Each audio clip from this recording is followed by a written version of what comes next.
من الشیطان الرجیم بسم اللہ الرحمن الرحیم۔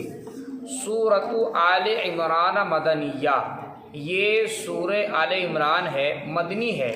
الف لام میم، الف لام میم، اسی طرح سے حامیم، حامیم عین سین قاف طاسین طاسیم میم، آ رہی بات سمجھ میں؟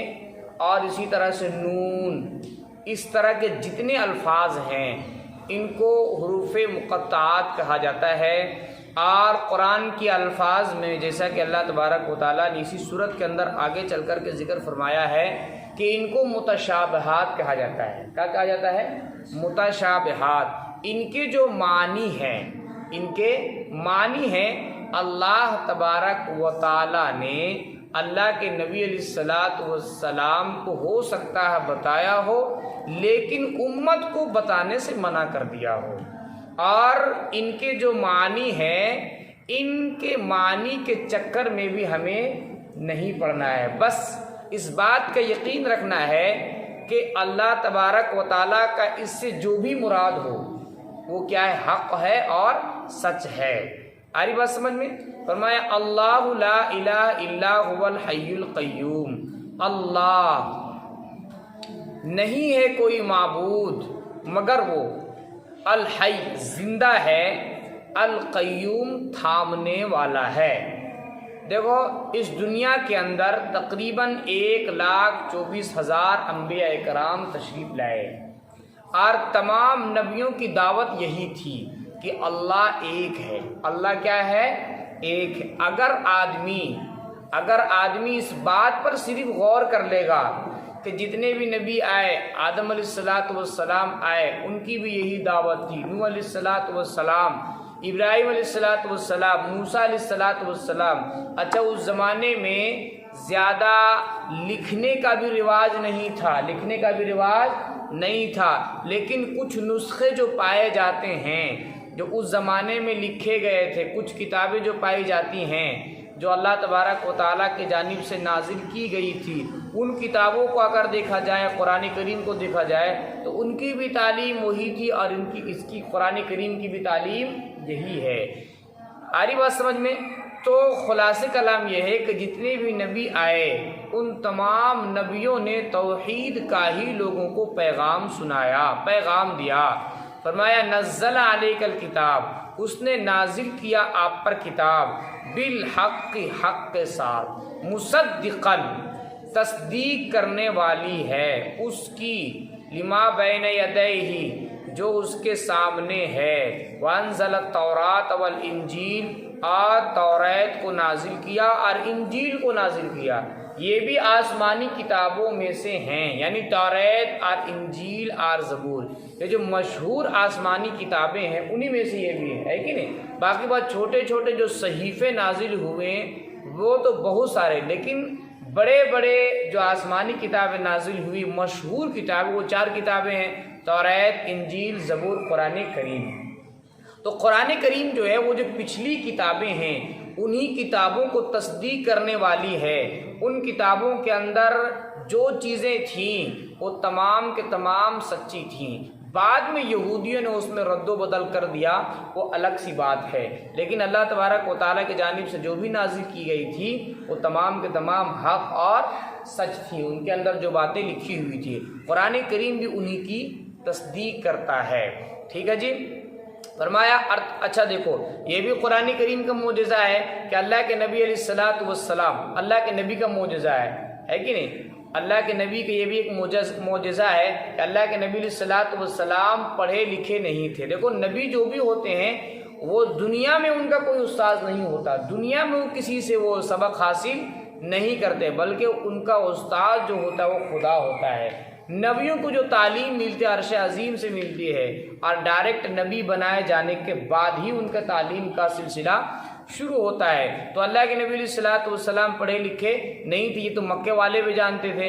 اب اچانک اس طرح کے کلام کا ان کے زبان سے نکلنا ہے کہ نہیں؟ اور جو ہے قرآن کریم کا اللہ کے نبی علیہ الصلوۃ والسلام کے زبان سے پڑھا جانا، یہ تمام کے تمام اس بات کی دلیل ہے کہ اللہ کے نبی علیہ الصلوۃ والسلام سچے نبی ہیں، ورنہ پہلے زمانے کی کتابوں میں کیا لکھی ہوئی تھی کون جانتا ہے، لیکن ان تمام باتوں کو قرآن کریم نے بھی بیان فرما دیا۔ فرمایا من قبل، اس سے پہلے ہدی للناس، لوگوں کے لیے ہدایت تھی، وانزل الفرقان، اور نازل کیا فرقان یعنی قرآن کریم کو، ان الذین کفروا، بے شک جو لوگ انکار کرتے ہیں بھی آیات اللہ، اللہ کی آیتوں کو، لہم عذاب شدید، ان کے لیے سخت عذاب ہے، واللہ عزیز ذو انتقام، اور اللہ تبارک و تعالی زبردست بدلہ لینے والا ہے۔ ان اللہ لا یخفا، بے شک اللہ تبارک و تعالی لا یخفا علیہ شیء، کہ اس پر کوئی چیز مخفی نہیں، کوئی چیز چھپی ہوئی نہیں، اللہ تبارک و تعالی تمام چیزوں کو جانتا ہے، یہاں تک کہ ایک پہاڑ میں اندھیری رات ہو اور ایک جو چیونٹی ہے، چھوٹی سی چیونٹی، اب پہاڑ تو دیکھتے ہو کتنا زیادہ اس کے اندر جھنڈ رہتا ہے، اس میں جو چیونٹی چلتی ہے، اس چیونٹی کے چلنے کی جو آہٹ ہے پیروں کی، اس آہٹ کو بھی اللہ سنتا ہے کہ نہیں؟ اسی کو فرمایا کہ بے شک اللہ تبارک و تعالی لا یخفی علیہ، اس پر کوئی چیز چھپی ہوئی نہیں ہے، فی الارض، زمین میں، ولا فی السماء، نہ تو آسمان میں، هو الذی یصورکم فی الارحام کیف یشاء، وہی اللہ ہے جو تمہاری صورتوں کو بناتا ہے، فی الارحام، رحموں میں، ماں کی رحموں میں۔ اب دیکھو ماں جو ہے، ماں کے رحم میں ایک منی کا قطرہ پڑتا ہے، اب اس منی کے قطرے سے کس طرح سے اس کو جو ہے پہلے خون کا ایک لوتھڑا بنایا جاتا ہے، پھر گوشت بنایا جاتا ہے، اس پر جو ہے اس گوشت کے اوپر ہڈیاں چڑھائی جاتی ہیں، اس کے اوپر کھال چڑھائے جاتے ہیں، اتنا خوبصورت سانچے میں جو بناتا ہے وہ کون بناتا ہے؟ اللہ بناتا ہے۔ کون بناتا ہے؟ اللہ بناتا ہے، ٹھیک؟ فرمایا کیف یشاء، جیسا چاہا، لا الہ الا هو العزیز الحکیم، نہیں ہے کوئی معبود مگر وہ العزیز، زبردست، الحکیم، حکمت والا ہے۔ هو الذی انزل علیک الکتاب، وہی ہے جس نے نازل کیا آپ پر کتاب، منہ آیات محکمات، ان میں سے بعض آیتیں محکم ہیں، مضبوط ہیں۔ محکم کے مطلب ہے کہ ان آیتوں کا جو مطلب ہے وہ بالکل صاف ظاہر ہے۔ دیکھو قرآن کریم ہے، قرآن کریم کے اندر دو طرح کی آیتیں ہیں، ایک وہ آیت ہے جن کا مطلب بالکل صاف اور ظاہر ہے، عربی سے جس انسان کو واقفیت ہو وہ انسان آسانی کے ساتھ ان آیتوں کے مطالب کو، مفاہیم کو آسانی کے ساتھ سمجھ سکتا ہے۔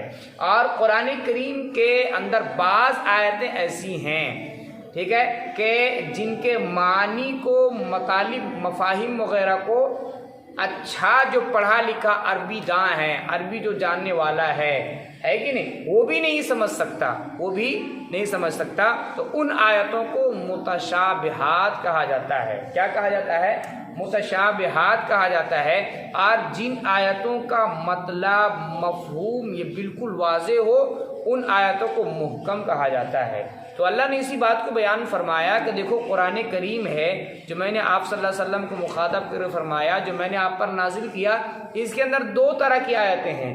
ایک آیت وہ ہے جن کے مطلب بالکل کیا ہے؟ ظاہر ہیں، جن کو کیا کہا جاتا ہے؟ محکمات، اور جن کے مطلب ظاہر نہیں ہیں ان کو کیا کہا جاتا ہے؟ متشابہات۔ اب دیکھو ان معنی کے اس کے چکر میں ہم لوگوں کو پڑھنا نہیں ہے، بس اللہ جو بھی اس سے مراد لیا ہے اس کے حق ہونے اور سچ ہونے کا یقین رکھنا ہے۔ فرمایا وہی جس نے نازل کیا آپ پر کتاب، منہ، اس میں سے، آیات محکمات، بعض آیتیں مضبوط ہیں، محکم ہیں، ہن ام الکتاب، وہ ام الکتاب ہیں، یا ان کو کتاب کی مائیں بھی کہی جاتی ہیں، ہے کہ نہیں؟ وہ ام الکتاب، وَأُخَرُ مُتَشَابِهَاتٌ، اور دوسرے وہ جن کے مطلب اور مفہوم ظاہر نہیں ہے ان کو کیا کہا جاتا ہے؟ متشابہات۔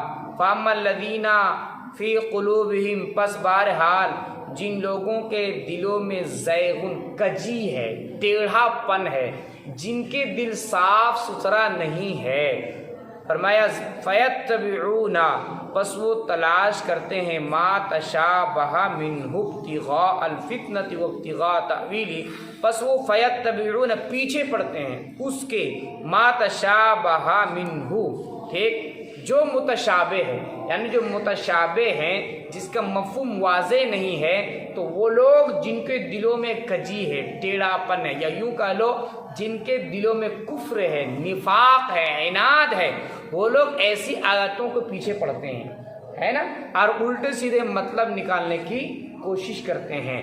باقی بات جن کے دلوں میں ایمان ہے، جن کے دلوں میں ایمان ہے، صحیح معنوں میں اللہ سے ڈرنے والے متقی لوگ ہیں، وہ ان آیتوں کے چکر میں نہیں پڑتے۔ اللہ کے نبی علیہ الصلوۃ والسلام نے بھی منع فرما دیا ہے کہ ان آیتوں کے پیچھے پڑنا نہیں ہے، بس جو بھی مراد ہو اللہ کی ان آیتوں سے، ان کی مراد پر کیا کرنا ہے، یقین رکھنا ہے کہ حق اور سچ ہے۔ فرمایا منہ ابتغاء الفتنۃ، کیوں ایسا کرتے ہیں وہ لوگ؟ کہتے ہیں فتنے کو تلاش کرنے کے لیے، وابتغاء تأویلہ، اور اس کے مطلب کو تلاش کرنے کے واسطے، وما یعلم تأویلہ الا اللہ، اور اس کی تعویل، ان کے مطالب، مطلب کو کوئی نہیں جانتا الا اللہ، مگر اللہ۔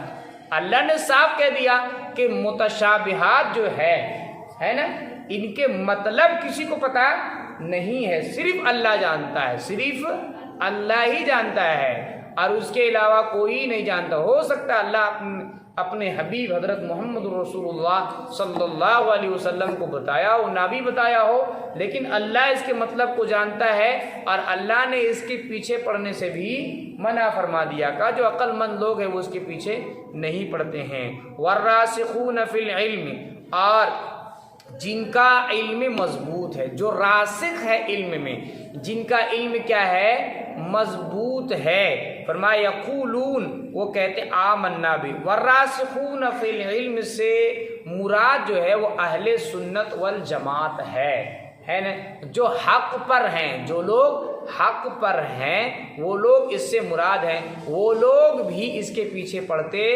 نہیں ہیں۔ جب اللہ نے صاف طور سے کہہ دیا اس کا مطلب کسی کو پتہ ہی نہیں، تو پھر اس کے پیچھے پڑنے سے کیا فائدہ ہے کہ نہیں؟ اب کسی حکمت کی وجہ سے، کسی مصلحت کی وجہ سے یہ جو متشابہات ہے، ان کے معنی اور مفاہیم کو امت سے چھپا دیا گیا ہو۔